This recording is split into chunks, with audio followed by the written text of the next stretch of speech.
लोकसभा आणि विधानसभा निवडणुकीनंतर नगर परिषद निवडणुकींचं वातावरण संपूर्ण राज्यभर आहे आणि या वातावरणात कल्याण लोकसभा मतदारसंघ या मतदारसंघातून खासदार आहेत डॉक्टर श्रीकांत शिंदे.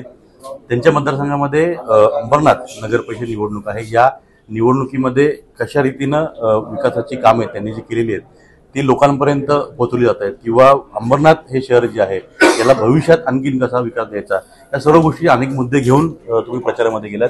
प्रामुख्याने मुद्दे तुमचे जी केलेली कामं, जी करतायत ती कामं आणि भविष्यातली कामं.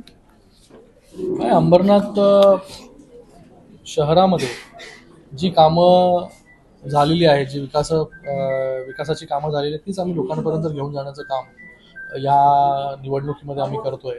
आणि आमच्या शिवसेनेच्या अधिकृत उमेदवार ज्या नगराध्यक्षपदासाठी उभ्या आहेत त्या सौ मनीषाताई वाळेकर त्या स्वतः देखील नगराध्यक्ष राहिलेल्या आहेत आणि त्यांच्याच कार्यकाळामध्ये खूप जास्त कामं जी आहेत ही या नगर परिषदेमध्ये देखील झालेली आहेत. मी या मतदारसंघाचा खासदार आहे. डॉक्टर बालाजी किनीकर जे आहेत हे आमदार आहेत. त्यांच्या माध्यमाने देखील मोठी कामं जी आहेत ही राज्य शासनाकडून या अंबरनाथ नगर परिषदेमध्ये झाली.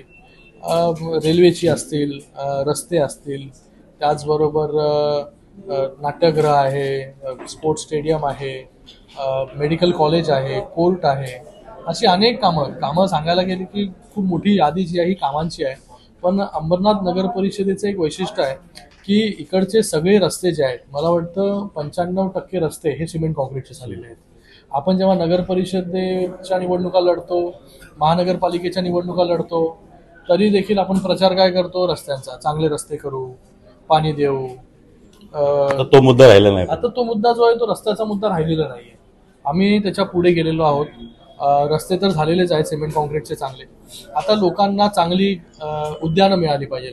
एक चांगलं उदाहरण आहे उद्यानाचं म्हणजे नेहरू उद्यान, जे गेले अनेक वर्ष दुर्लक्षित होतं. ते एक मोठं उद्यान तिथे झालं, स्केटिंग रिंग झालं, एक मोठं उद्यान अंबरनाथला मिळालं त्या ठिकाणी. त्याचबरोबर ईस्टला तुम्ही बघितलं सुभाष साळुंखे यांच्या वॉर्डमध्ये तिथे एक नाही तिथे ग्राउंड जो आहे गावदेवी मैदान, हे एक मोठं मैदान जे आहे ते अंबरनाथकरांना मिळालेलं. असे छोटे मोठे जे आहेत ते उद्यानं, पार्क वगैरे जे आहेत ते ऑलरेडी दिलेले आहेत.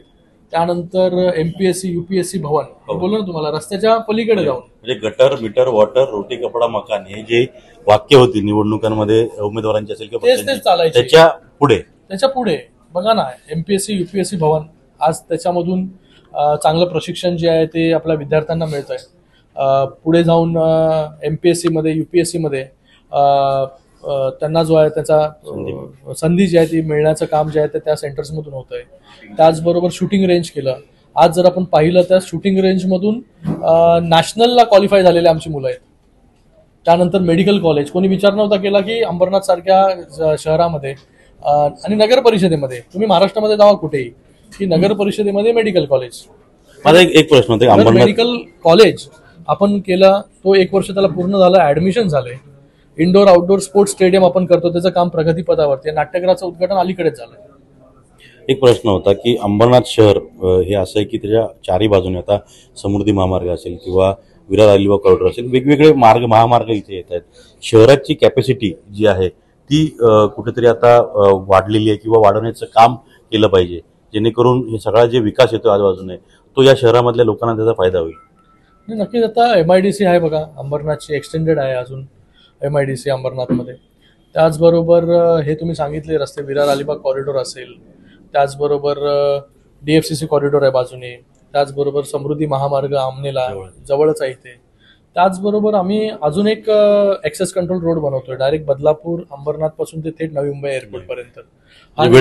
हा देखील ऍक्सेस कंट्रोल रोड. आज काय होतंय, बदलापूर मधल्या माणसाला जर ठाण्याला किंवा मुंबईला जायचं असेल तर त्याला बदलापूर, अंबरनाथ, उल्हासनगर, कल्याण, डोंबिवली, ठाणे असं करत करत जावं लागतं, मग नवी मुंबई तुला जाईल तो. तर असं न करता जे आहे हे थेट बदलापूर अंबरनाथ वरून नवी मुंबईला पण जाऊ शकतो, मुंबईला पण जाऊ शकतो. मेट्रोची कनेक्टिव्हिटी आपण वाढवली, चिखलोली पर्यंत मेट्रो आणली.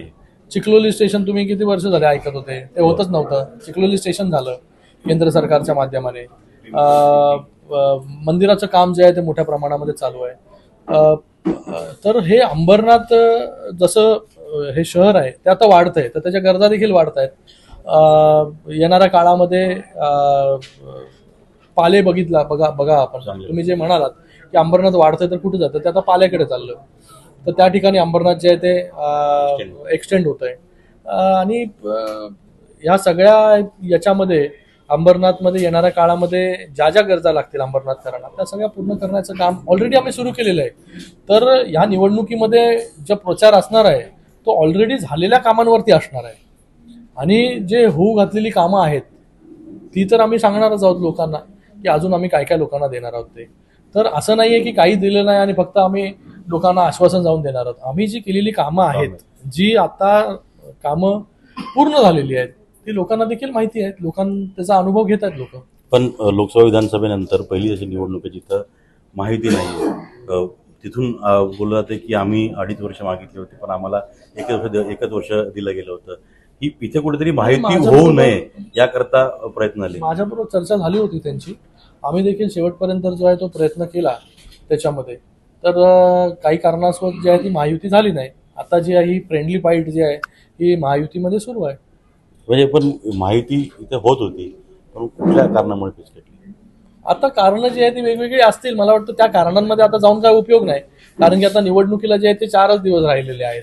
तर ह्या 4 दिवसामध्ये प्रचार कसा चांगल्या प्रकारे होईल आणि कोणावरही टीका टिप्पणी न करता विकासाच्या मुद्द्यावरती जे आहे हे मतदान आम्ही लोक मागतोय आणि लोकांच्या समोर जे जातोय ते विकास कामं घेऊनच आम्ही लोकांच्या समोर जातोय. तर कोणावरती टीका करायला किंवा महायुती का झाली नाही बाबा कोण त्याच्यामध्ये हे झालं ते त्याच्यामध्ये कशाला जायला पाहिजे.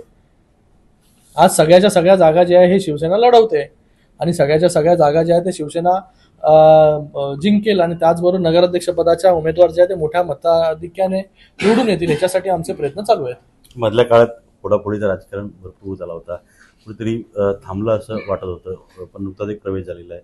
पण हे सर्व सुरू असताना वेगळीकडे विकास कामं आणि तो विकासाचा कल जसं ठाकूरलीचं तुम्ही केलं ते तर राजकारण आणि विकास दोन्ही सांगत 10 वर्ष झाले मी जेव्हापासून खासदार आहे तेव्हापासून मी कोणावरती टिप्पणी जी आहे ती करण्यामध्ये वेळ नाही व्यर्थ घालवला.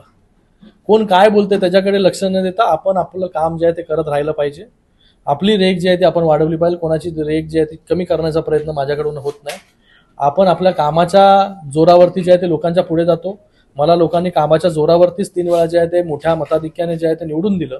आणि अंबरनाथमधलं तर कामं इतकी आहेत की आज लोकच तुम्ही जर गेलात स्टेशनजवळ कुठे गेलात तर लोकांना जर विचारलं की अंबरनाथ जे आहे बदललेलं आपल्याला पाहायला मिळतं का तर लोकच तुम्हाला सांगतील. मला वाटतं जो अनुभव at the end of the day लोकांनी तो अनुभव घेतला पाहिजे. एक काळ असा देखील होता की अंबरनाथमध्ये जे आहे खड्ड्यांचे जे आहे ते प्रदर्शन भरवण्यात आलं होतं. तेव्हा देखील लोकांनी शिवसेनेवरती विश्वास दाखवला आणि शिवसेनेचा नगराध्यक्ष निवडून दिला. पण त्यानंतर जी कामं झालेली आहेत ती मोठ्या प्रमाणामध्ये कामं झालेली आहेत. आज मी तुम्हाला नेहमी सांगितलं की नगर परिषदेमध्ये इतकी कामं होणं म्हणजे गटर मीटर वॉटरच्या पुढे जाऊन जी कामं आम्ही करतोय ती मला वाटतं लोकांना दिसत आहेत. जी कामं केली आहेत त्या कामांच्या जोरावरच लोकसभा निवडणुकीमध्ये अंबरनाथकरांनी भरघोस मतदान दिलं होतं आणि तोच पुढे जो किस्सा आहे तोच पुढे अंबरनाथकर या नगराध्यक्ष निवडणूक जी आहे त्यामध्ये देखील दाखवतील असा विश्वास खासदारांनी व्यक्त केलेला आहे. अजित मांढरे, न्यूज 18 लोकमत, अंबरनाथ.